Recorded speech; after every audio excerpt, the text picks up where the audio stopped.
18 मार्च 2026 HDFC bank के part time chairman Atanu चक्रवर्ती ने resign कर दिया। उन्होंने अपनी रेजिग्नेशन लेटर पे ये लिखा, certain happenings and practices within the bank are not in congruence with my personal values and ethics. ये बहुत पावरफुल स्टेटमेंट है। इसका मतलब क्या हुआ कि इंडिया के सबसे बड़े प्राइवेट बैंक का चेयरमैन ये बोल रहा है, मेरी वैल्यूज मैच नहीं करती जो इस बैंक में हो रहा है, इसलिए मैं इस बैंक में अब रह ही नहीं सकता हूं। और इसकी वजह से स्टॉक मार्केट्स में एक स्ट्रॉन्ग रिएक्शन देखा गया है। सिर्फ 3 ट्रेडिंग सेशंस में 1.12 लाख करोड़ का मार्केट कैपिटल साफ। एचडीएफसी का स्टॉक सीधा 9% से आके गिर गया।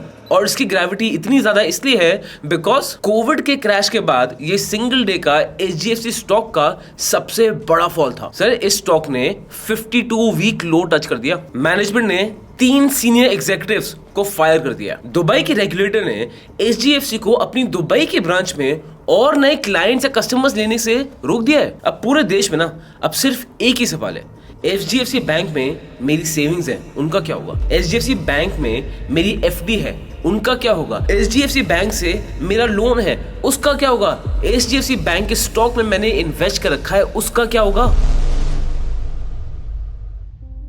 आज मैं आपको बताने वाला हूं कि एक्चुअली हुआ क्या है, सिचुएशन कितनी सीरियस है एंड क्या ये सिचुएशन येस बैंक जैसी है, और इससे भी ज्यादा इंपॉर्टेंट आपको इस सिचुएशन में क्या करना चाहिए। इस वीडियो में I am going to tell you the black, I am going to tell you the white. मैं आपको ग्रे बताऊंगा सो दैट आप डिसाइड कर पाए आपके लिए बेस्ट क्या है। Let's go.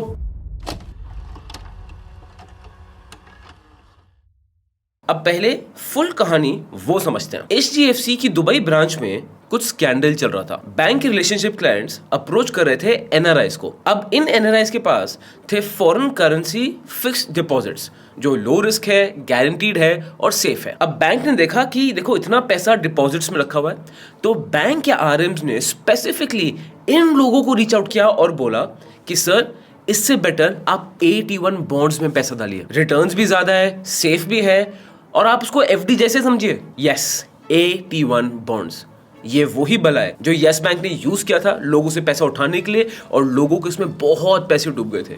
मैंने इस पर एक पूरी डिटेल वीडियो बनाई थी कि कैसे यस बैंक ने AT1 बॉन्ड्स लोगों को बेचे एंड उसको सुपर एफडी की तरह प्लेस किया। और अगर आपने वो वीडियो देखी है तो आपको पता है कि ये AT1 बॉन्ड्स कितने रिस्की होते हैं। और अगर वीडियो नहीं देखी, डोंट वरी, वीडियो के एंड में मैं आपको उसके बारे में रिमाइंड कर दूंगा। तो एचडीएफसी की सेल्स टीम ने इन बॉन्ड्स को सेफ फिक्स्ड डिपॉजिट्स इसकी तरह पिच कर दिया, लेकिन एक्चुअलिटी में AT1 बॉन्ड्स ये वो बॉन्ड्स होते हैं जिनकी कोई मैच्योरिटी होती ही नहीं है। बैंक आपको लाइफ लॉन्ग इन पे इंटरेस्ट देता रहता है, बट कभी वो प्रिंसिपल अमाउंट आपको वापस नहीं मिल सकता। और क्राइसिस में बैंक के पास पूरा राइट होता है कि इन AT1 बॉन्ड्स को कंप्लीटली राइट ऑफ करके जीरो कर दे।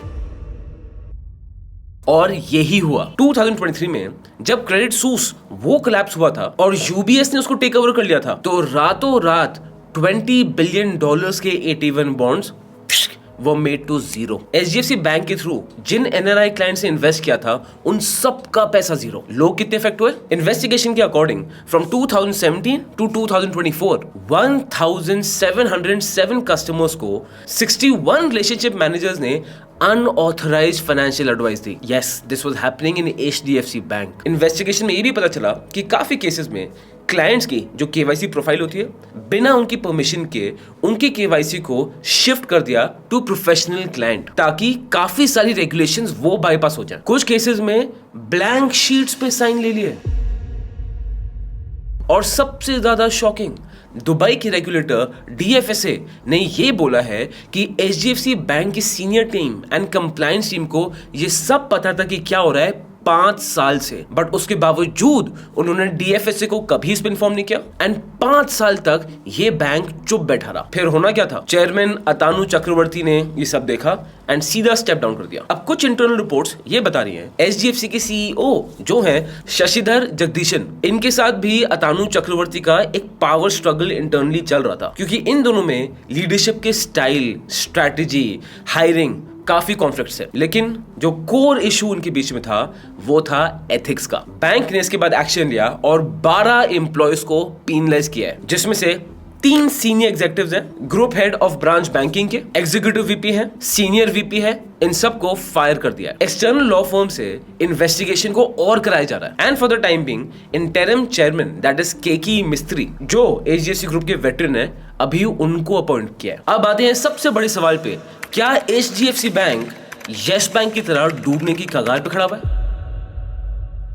कंपैरिजन करते हैं फुल ऑनेस्टी और पूरे डेटा के साथ। सिमिलैरिटीज को पहले देखते हैं। यस बैंक में गवर्नेंस फेलियर्स थे, लीडरशिप है उनकी स्ट्रॉन्ग एग्जिट्स हो रही थी, रिस्की प्रोडक्ट्स इन्वेस्टर्स को सेफ प्रोडक्ट्स बोल के बेचे जा रहे थे, उनको मिसगाइड किया जा रहा था। And internal culture of yes bank की मैनेजमेंट एंड एम्प्लॉयज में सालों तक प्रॉब्लम चली जा रही थी और उसको किसी ने एड्रेस नहीं किया। अब यस बैंक की तरह एचडीएफसी में भी काफी सिमिलर इश्यूज हैं। चेयरमैन ने एथिक्स का रीजन देके रिजाइन कर दिया है। 747 विसिल ब्लो कंप्लेंट्स आई हैं पिछले 5 सालों में। Sir FY24 alone HDFC got upwards of 156 complaints and उनमें से 55 केसेस में मिस अप्रोप्रिएशन और फॉर्जरी का केस था। 81 बॉन्ड्स को NRI क्लाइंट्स को बेचा गया without giving the full picture and showing them कि ये बहुत सेफ है। मैनेजमेंट 5 साल तक बिल्कुल चुप रहा। ये ना सिमिलर पैटर्न्स है between yes bank and HDFC और उसको कोई डिनाई नहीं कर सकता। अब आते हैं फर्क में, एंड एचडीएफसी और यस बैंक में डिफरेंस बहुत स्ट्रॉन्ग है। यस बैंक की प्रॉब्लम सॉल्वेंसी की थी,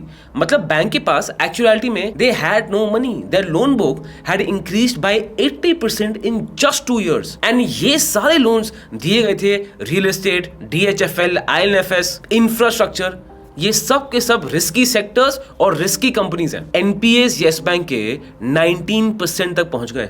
थिंक अबाउट इट, अगर यस बैंक ने उस समय 5 लोन्स दिए थे, उसमें से 1 लोन एनपीए था। कैपिटल एडिक्वेसी रेशियो 0.6 तक आ गया था। बैंक लिटरली डूब चुका था और पूरा नीचे ही जाने वाला था। ये सिचुएशन थी यस बैंक की। अब वहीं पे एचडीएफसी की प्रॉब्लम गवर्नेंस की है, सॉल्वेंसी की नहीं है। एक बार नंबर्स देखते हैं। HDFC का capital adequacy ratio is 19.9%, CET1 is 17.4% और जो रेगुलेटरी रिक्वायरमेंट है उनसे HDFC बहुत ऊपर है। NPAs HDFC के are just 1.24%, that's it. And remind दोबारा कर रहा हूं, यस बैंक के NPAs अराउंड 19%। आप डिफरेंस देख रहे हो, और ये तो RBI ने खुद बोला है HDFC को देख के। Sound financials, professionally run board, competent management, no material concerns. मतलब HDFC बैंक में सिस्टम्स हैं, कैपिटल है। जो HDFC बैंक में प्रॉब्लम है वो कल्चर की है, एथिक्स की है। कुछ लोगों ने गलत काम किया इस बैंक के अंदर और मैनेजमेंट ने अपनी आंखें को बंद कर लिया। ये सब बहुत सीरियस है, बट बैंक डूबने जितना उतना सीरियस नहीं है। सर HDFC बहुत बड़ा बैंक है, but at the same time ये याद रखना जरूरी है कि अगर ये मैनेजमेंट और गवर्नेंस इशू सॉल्व नहीं किए गए ना, कुछ टाइम में ये किसी भी ऑर्गेनाइजेशन के लिए फेटल हो जाते हैं। क्योंकि अगर आप यस बैंक के केस में देखेंगे ना, उनकी प्रॉब्लम भी गवर्नेंस इशू उससे ही शुरू हुई थी, बाद में वो प्रॉब्लम सॉल्वेंसी की बन गई थी। तो HDFC के लिए ये एक वार्निंग सिग्नल है, इमरजेंसी नहीं है। अब इसमें आपको एक और इंटरेस्टिंग चीज बताता हूं। HDFC बैंक का क्रेडिट डिपॉजिट रेशियो इज 98.7%। मतलब बैंक ने जो भी डिपॉजिट्स लिए उसका 98.7% अमाउंट आगे लोन पे दे दिया है, और आइडियली ये होना चाहिए 87 to 88% के अराउंड। अब आप खुद सोचिए, 98.7% का मतलब है कि बैंक ने सारा ही पैसा लोन पे दे दिया है। खुद उनके पास कैश रिजर्व्स है ही नहीं, कुछ इमरजेंसी आ जाए, कोई क्राइसिस आ जाए, बैंक के पास उतना पैसा ही नहीं है। इस पे बहुत लोगों ने कंसर्न्स उठाए हैं, but at the same time experts ये बोल रहे हैं कि ये रेशियो इतना ज्यादा है because of HDFC and HDFC bank का मर्जर। एंड वही एक्सपर्ट्स बोल रहे हैं कि ये जो कंसर्न है ये टेम्पररी है। अब आते हैं उस सवाल पे जो सबके मन में चल रहा है, क्या HDFC बैंक में आपकी फिक्स्ड डिपॉजिट्स सेफ है? क्या आपकी जो डिपॉजिटेड मनी है सेविंग्स अकाउंट में, क्या वो सेफ है? क्या HDFC का स्टॉक वो सेफ है? शॉर्ट आंसर, हाँ, अभी तो सेफ है। और इसका reason, HDFC bank financially strong है, जो RBI ने भी कंफर्म किया। डिपॉजिट्स 15% ईयर ऑन ईयर से बढ़ रहे हैं और अब हो गए अराउंड 31 लाख करोड़ के आसपास। That's a huge figure. And अभी भी कोई बैंक रन रिपोर्ट नहीं किया गया है, कोई मास विड्रॉल्स वो भी रिपोर्ट नहीं हुए हैं। और ये लेकिन बहुत इंपॉर्टेंट है, क्या बैंक अभी सेफ है?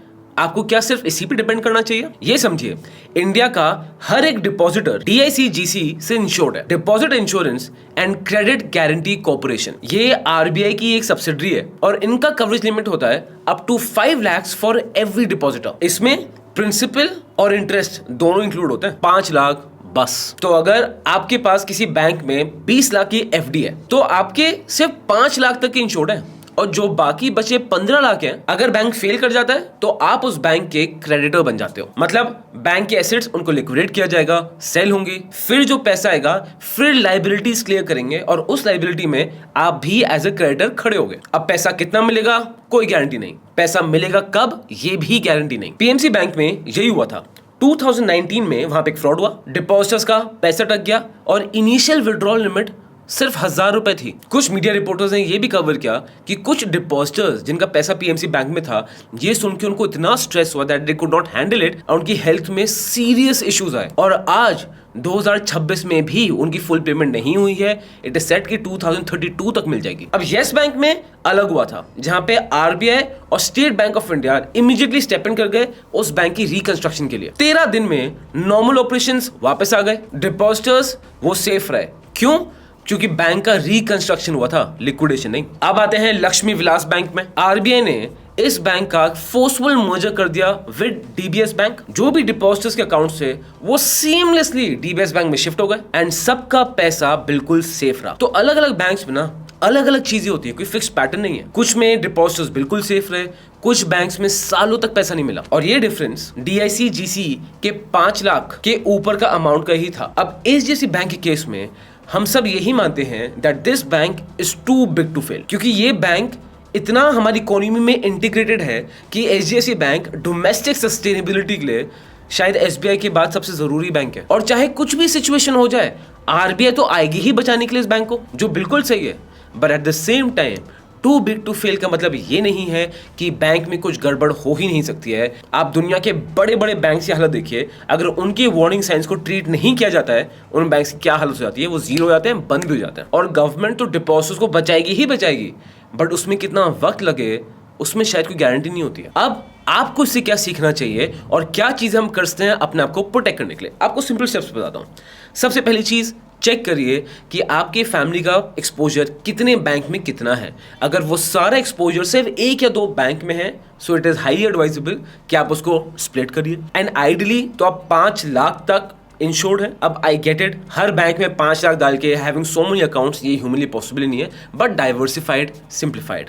थर्ड, एचडीएफसी को लेके आपको पैनिक करने की बिल्कुल भी जरूरत नहीं है, बिकॉज ये बैंक अभी बहुत ज्यादा स्ट्रांग है और ये इसके फाइनेंशियल फिगर्स बता रहे हैं। सो एज एन इन्वेस्टमेंट या एज अ डिपॉजिटर आपको वरी तब करना चाहिए जब फाइनेंशियल्स इस बैंक की वीक होने लग जाए, जो अभी तो कोई आसार नहीं लग रहे। एंड फाइनली, कभी भी जो आपको बीपीओ से बैंक से कॉल आते हैं या आरएम से कॉल आते हैं, इन पे आपको रत्ती भर भरोसा नहीं करना है। 3 things in life you cannot outsource: your health, your wealth, your relationships। और अगर आप सोच रहे हो कि वेल्थ में कोई आरएम है जो आपको बहुत अमीर बना देगा और आपको राइट पॉलिसी बता रहा है, तो ये बिल्कुल गलत है। जब तक आप वो पॉलिसी अच्छे से ना समझें, जब तक आप ना समझे कि उस पॉलिसी से बैंक कैसे पैसे कमा रहा है, और अगर आपको लग रहा है कि सारे पैसे आपको ही मिल रहे हैं, ये फूल प्रूफ है, बैंक का तो सिर्फ नुकसान है, सिर्फ आपका फायदा है, तो सर वो पॉलिसी बिल्कुल गलत है और आप उसको ढंग से समझे ही नहीं है। If any policy looks too good to be true, आपको सब कुछ ही मिल रहा है, तो समझ जाओ ये सबसे बड़ा रेड फ्लैग है। In any transaction buyer seller दोनों को फायदा होना चाहिए, और इस सेलर और बायर में से एक को अगर लगता है ना कि सिर्फ मेरा ही फायदा हो रहा है, तो उसी के साथ फ्रॉड होने के बहुत हाई चांसेस हैं। So please be aware and don't trust your RMs और BPO calls without doing your own proper research, without understanding कि दूसरे का इसमें फायदा क्या है। एचडीएफसी बैंक आगे जाके बहुत हाई चांस है ठीक हो जाएगा, बिकॉज आरबीआई इसमें इन्वॉल्व है। जो इंटरिम चेयरमैन है वो एक्सपीरियंस्ड है, इस बैंक की फंडामेंटल्स वो स्ट्रांग है, एक्सटर्नल लॉ फर्म्स वो इन्वेस्टिगेशन भी कर रही है, और सबसे ज्यादा जरूरी बैंक की मैनेजमेंट अकाउंटेबिलिटी और एक्शन दोनों ले रही है। लेकिन ये पूरा चैप्टर आपको वही लेसन दोबारा सिखा रहा है जो येस बैंक में हुआ था 81 बॉन्ड के साथ, जो एलआईसी में हुआ था जीवन सरल पॉलिसी के साथ, और ये एलआईसी की जीवन सरल पॉलिसी में कितने लोगों के पैसे डूबे, इस पे एक डिटेल वीडियो आने वाले हफ्तों में आने वाली है। कभी भी किसी भी इंस्टीट्यूशन में अंधा भरोसा आपको करना ही नहीं है, चाहे वो जितना भी रेप्यूटेड बैंक हो, चाहे वो गवर्नमेंट इंस्टीट्यूशन क्यों ना हो। अगर मेरी येस बैंक की सुपर एफडी ट्रैप वाली वीडियो नहीं देखी, एंड स्क्रीन में डाल दूंगा, आपको जरूर देखनी है। और अगर इस वीडियो ने आपको कुछ नई चीज सोचने पे मजबूर की, तो इस वीडियो को लाइक जरूर करिएगा। We are targeting for 2000 likes. आपका एक लाइक जो आपके लिए फ्री है, बट हमारी पूरी टीम की मेहनत का वही फल है। और जो चीजें मैं आपको यहाँ एक्सप्लेन कर रहा हूँ वो आपको और कोई भी नहीं बताता है, जो शायद आप मिस कर सकते हो, बट आपका पैसा वो मिस ना करे। और वीडियो अभी तक देखने के लिए बहुत धन्यवाद।